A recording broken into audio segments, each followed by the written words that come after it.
Hola, ¿qué tal? Bienvenidos a una nueva emisión de Noticias en France 24. Los saluda Andrés Mesa Muñoz. Vamos con los titulares.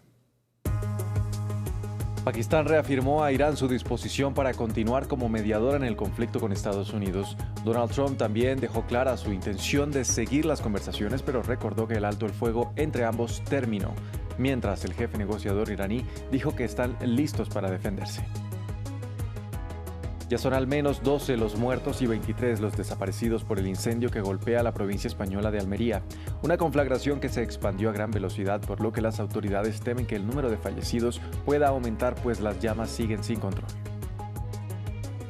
Y España venció 2-1 a Bélgica y se convirtió en el segundo clasificado a la semifinal de la Copa del Mundo. La Roja enfrentará ahora a Francia por un cupo en la final, a la espera de conseguir su segundo título en este torneo. Conectamos con nuestra enviada especial.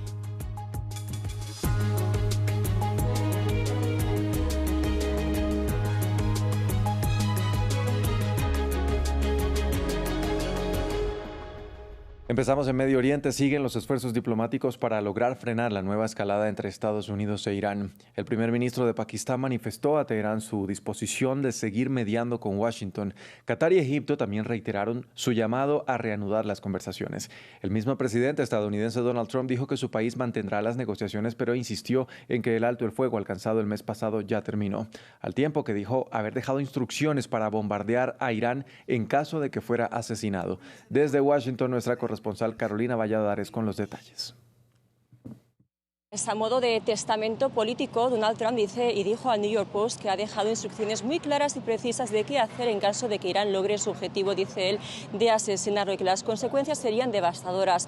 Asegura que lleva mucho tiempo siendo el objetivo número uno de Teherán, y que ha ordenado bombardear literalmente a Irán a niveles nunca vistos hasta el momento. Estas declaraciones del presidente tienen lugar apenas horas después de que medios como la CNN o el New York Times reportaran que Israel había facilitado a Estados Unidos información de inteligencia que decía que Irán tenía renovados planes para intentar asesinar al presidente Donald Trump. No obstante, funcionarios estadounidenses han dicho a los mismos medios que esta filtración podría obedecer a un interés de Israel de intentar influenciar el accionar del presidente Donald Trump en relación a la guerra en Oriente Medio.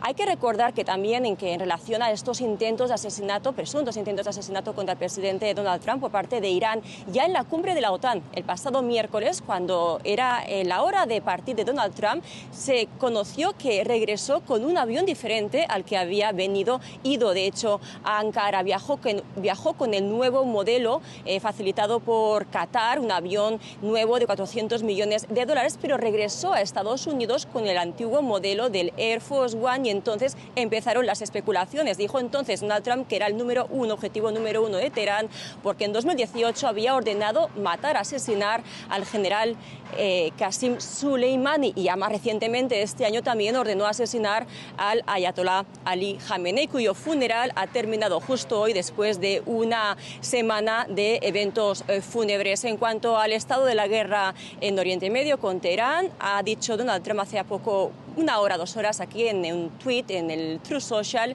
que los bombardeos van a continuar, a pesar de que dice que Teherán ha expresado su interés de seguir con las negociaciones y que Estados Unidos va a seguir con las negociaciones. No obstante, se desconoce en esos momentos qué lugar tiene el memorando de entendimiento y si ni siquiera este memorando sigue o no activo. En la Franja de Gaza, la situación de los palestinos sigue siendo crítica. 50 familias desplazadas se refugian en una mezquita ante la falta de tiendas de campaña, colchones y demás elementos para cubrir sus necesidades. En tanto, las negociaciones para la segunda fase del acuerdo de cese el fuego siguen estancadas. Daisy Lanza lo cuenta en el siguiente informe. Los repetidos desplazamientos en Gaza obligan a los palestinos a buscar nuevos refugios. En el este de Khan Yunis, 50 familias se resguardan en la mezquita de Bilal. No tenemos tiendas de campaña, ni sábanas, ni mantas, ni alfombras, absolutamente nada. Ahora nuestro refugio para dormir, para ir al baño y para cubrir nuestras necesidades básicas está aquí en la mezquita. Las familias han dividido secciones de la sala de oración para dormir y para la vida diaria, a pesar de tener poca privacidad. Llevo más de 2 años y medio desplazada en esta mezquita. No hay agua, ni electricidad, ni nada de lo que el cuerpo humano necesita. Transportamos agua desde muy lejos. Las familias cocinan a fuego abierto, lavan la ropa a mano y la tienden para que se seque. Los niños y los ancianos pasan sus días entre colchones y pertenencias, todo mientras la mezquita sigue funcionando. Vivimos en una mezquita, pero contra nuestra voluntad. Esta mezquita debería ser para el culto y la oración, especialmente los viernes, día sagrado para la oración. En Gaza, el alto el fuego detuvo los principales combates, pero no ha logrado frenar los desplazamientos y ataques israelíes que han causado la muerte de más de 1.000 palestinos desde su vigor. En tanto, Israel y Hamás se encuentran estancados en las negociaciones indirectas sobre la segunda fase del acuerdo de alto el fuego. Vamos a España. Uno de los incendios forestales más mortíferos del país ha provocado el fallecimiento de 12 personas entre la noche del jueves al viernes. Varias víctimas de la provincia sureña de Almería, que es también un popular destino vacacional, fueron halladas dentro de sus vehículos calcinados y se cree que murieron mientras intentaban escapar del fuego. Otras 8 personas resultaron heridas, mientras que 23 continúan desaparecidas. El Ministerio del Interior confirmó que las víctimas son de distintas nacionalidades. Nos lo cuenta Jesús Yajuri. El incendio de Almería ya es uno de los más letales en la historia de España, mientras las temperaturas en alza no dan tregua, rematadas por fuertes vientos y sequía. Los servicios de emergencia dan cuenta de la complejidad de la situación sobre el terreno. Al menos 150 bomberos y 220 soldados han sido desplegados para combatir las llamas, que han dejado una estela de muertos, lesionados y desaparecidos y cientos de residentes evacuados. El fuego, que inició en una aldea en una zona semiárida, habría sido provocado por un cable eléctrico caído, extendiéndose rápidamente hacia un bosque y obligando el cierre de carreteras. Parece que pueda tener su origen en tendido eléctrico y inicialmente bajo la actuación de los bomberos inicial por ser un incendio de cuneta, pues lo que termina es avanzando muy rápido, un viento muy importante y todo eso a una velocidad extraordinaria. España ha enfrentado olas de calor severas en los últimos años, a menudo con temperaturas que superan los 40 grados Celsius, mientras en Francia, donde se han quemado 7.800 hectáreas desde principios de julio, otro incendio forestal causa estragos en el departamento de Drôme, con 3.700 hectáreas ya arrasadas y su avance lento, según informó la prefecta. La actuación de los bomberos, quiero recalcar, permitió proteger y salvar las casas en estos 2 pueblos, también algunas granjas. Tenemos un incendio que avanza más lento. El fuego ya no se está propagando, pero debemos mantenernos muy cautelosos, ya que la superficie afectada es de al menos 3.000 hectáreas. Los incendios forestales arrasan Europa, el continente que se calienta más rápido. Expertos prevén que el cambio climático y sus efectos sean la causa en el alza en la estadística de muertos por desastres naturales en los próximos años. Luego de que la presidenta electa de Perú, Keiko Fujimori, dijera que trabajaría para restablecer las relaciones diplomáticas con México, la mandataria de este país, Claudia Sheinbaum, también abrió la puerta a esta normalización. Lima había roto el año pasado las relaciones luego de que el gobierno mexicano concediera asilo a la entonces primera ministra del derrocado Pedro Castillo. Nosotros no rompimos esa relación, la rompieron ellos decidieron. Y qué bueno que tenga deseos la presidenta hoy electa, pues que tenga deseos de recuperar la relación con México. Dadas sus declaraciones, yo le pedí al canciller que pudiera establecer la comunicación pues con el nuevo equipo que va a gobernar para ver las particularidades de cómo recuperar esa relación. En otras noticias de Perú, un informe de la ONU consideró que la detención del expresidente Pedro Castillo en 2022 fue arbitraria. El grupo de trabajo sobre la detención arbitraria de Naciones Unidas pidió además que el exmandatario sea puesto en libertad de manera inmediata y sugirió ofrecerle una indemnización. Castillo cumple una condena de 11 años tras el fallido golpe de Estado en 2022 y aunque su defensa ha presentado 6 solicitudes de indulto, todas han sido negadas. Previamente, nuestro corresponsal Francisco Zacarías nos reportó los detalles. Los fundamentos sostienen que el expresidente Pedro Castillo nunca se le levantó la inmunidad mediante un antejuicio político, tampoco tuvo oportunidad para defenderse, no contó con asesoría legal y tampoco fue informado sobre los cargos en su contra. Por lo tanto, los expertos de las Naciones Unidas señalan que la resolución del Congreso, así como la detención, son arbitrarias y deben ser declaradas nulas porque se vulneraron garantías establecidas en el derecho internacional, como son el derecho al libre proceso, el derecho a la defensa. Estos derechos precisamente son amparados por el Pacto Internacional de Derechos Civiles y Políticos aprobados por la Organización de Naciones Unidas en 1966. Justamente los expertos recalcan que la detención de Castillo es arbitraria porque contraviene los artículos 3, 9, 10 y 11 de la Declaración Universal de los Derechos Humanos y piden que el expresidente Pedro Castillo sea liberado inmediatamente y se ejecute una remediación a la situación que viene pasando.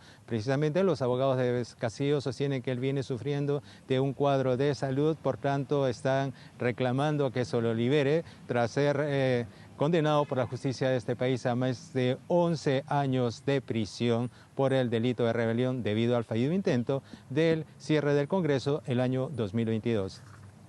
China, Taiwán y Japón extreman sus medidas de cuidado contra el tifón Babi. Las autoridades de estos tres países se encuentran preparando a las comunidades costeras para recibir el fenómeno natural que podría alcanzar hasta 162 kilómetros por hora. A su vez, se prevén cancelaciones masivas de vuelos y restricciones para salir al espacio público en aras de proteger a los ciudadanos. La tormenta ya causó estragos en las horas previas en el archipiélago de Filipinas, donde dejó al menos 10 muertos.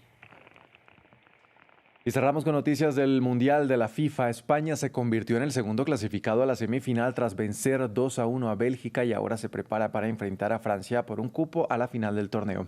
Para ampliar estas noticias saludamos en Estados Unidos a nuestra corresponsal Natalia Ruiz Giraldo. Natalia, ¿qué tal? Muy buenas tardes. Un partido que se definió antes de los 90 minutos a favor de la Roja y que ahora enfrentará a Francia. Adelante.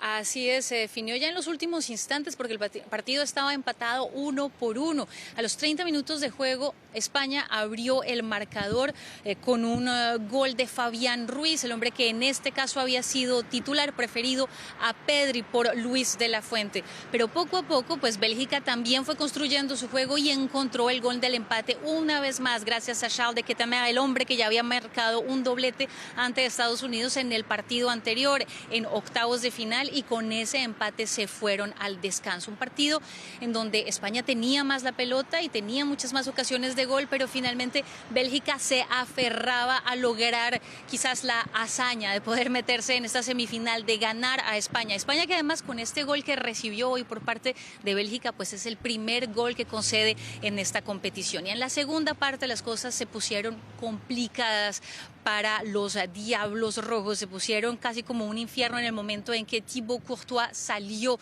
lesionado de este partido, y allí se le vio la expresión de completamente desgarro a Thibaut Courtois, de tristeza, de saber que iba a dejar en vilo a su equipo, y en realidad eso fue lo que sucedió, porque llegaría el gol ya en los últimos instantes. Una vez más, Mikel Merino, quien ya había marcado el gol ante Portugal en los últimos instantes de ese partido, allí en el estadio de Dallas, esta vez en el estadio de Los Ángeles, pues es de nuevo Mikel Merino quien entra del banquillo y marca el gol de la victoria. La Roja, que ya está entonces en semifinales de este mundial. Parecía casi algo cantado en realidad. La gente quería ver ese Francia-España desde hace mucho tiempo.